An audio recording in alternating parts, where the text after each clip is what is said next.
First of all, I would like to express my sincere gratitude. The video has been watched over 350,000 times. What I did with my kids yesterday was a spontaneous idea because I simply couldn't stand the irritability that these reporters were getting into, and the kids absolutely loved it. Of course, my eldest said that if a few people laughed about it, then it was worth it, and that's how I see it too. There were even a few more. Thanks for the great comments. The kids aren't allowed to read through everything now, and they're happy about it, and yes, it was simply wonderful. I didn't like the reason so much, because the reporters are just making fun of us. That's the problem with our media. That reporters are actually standing there in temperatures over 10 degrees Celsius, with wind speeds of less than 80 kilometers per hour, acting as if they were in a hurricane in Siberia. Incredibly bundled up and swaying back and forth like they have terminal ADHD. And in the end, you just have to say one thing. Statements like, "We're going to get back in the car with the team right away so that we don't get hit by any objects." That's just outrageous. Everyone else had to work that day. No boss said, "You have the day off." So many people had to work outside, do their shift, do their job, and the reporting team is just babbling something. "We're going to get in the car right away. We don't have to hit any objects." What a load of crap. And no palm trees were blown down by the storm, but a potted plant fell over next to them. Yes, and that probably covers all the damage this storm caused in the region around Kasekshofen.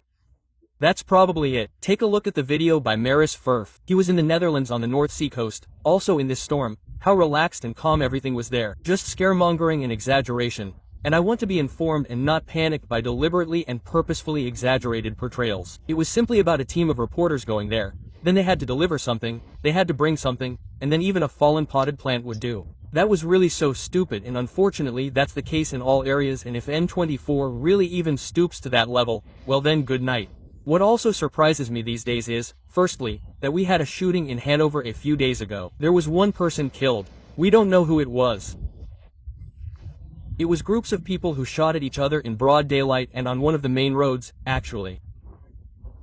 We don't know which groups of people it was. So far I haven't found out anywhere who it actually was. We don't know anything about the dead person either. What exactly is that? Did someone die because of their religious views? Was a Jew shot there? I don't know. Or because of their skin color or because of their political views. What happened there? Why aren't we allowed to know more about it? Unbelievable.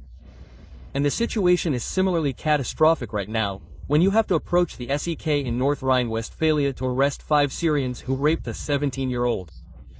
Where is the source of the resounding silence at the moment? With Ms. Merkel? No, with Ms. Neubauer, not exactly. Where is she now? She usually manages to organize a big demonstration, but that's not enough, is it? It's the women who are currently betraying these women.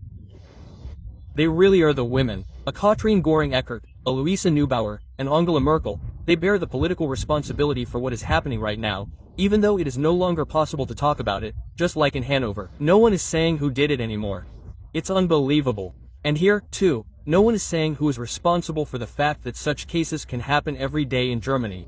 Everyone knew that. Now it is. And that is all analogous to what we have always said about the wolves. Common sense has already made this clear to everyone in advance, but it is still being carried out. It is simply catastrophic.